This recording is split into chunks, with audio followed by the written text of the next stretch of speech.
जय जगन्नाथ सांग मैंने आज आम बनवा बिना प्याज रसुण रे पनीर तरकारी यह रेस्टोरेंट परिका सुस्वादु हो पार।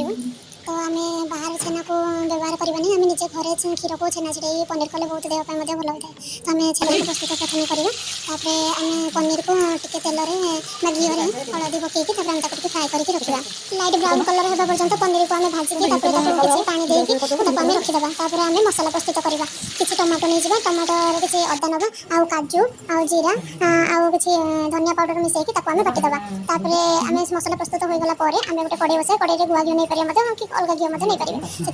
गुजराती तेजपत्र पकेबा दालचीनी पकेबा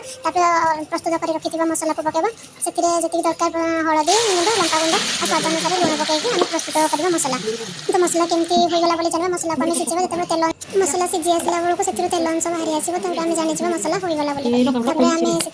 पनीर मसला पकेबा पनीर मसला को अल्प किसी पानी देकी भल भाव में फुटाईदे जो भल भाव में फुटी आसो से आगुरी पनीर छाणी रखिए पनीर को मिसेबा भल भाव में मिसई सारापर से आम अमूल स्प्रे आजिकल मिलूँ आम अमूल आड कर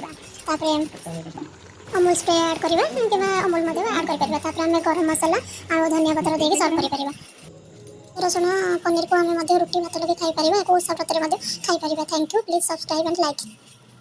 मन करके सब्सक्राइब करके जी।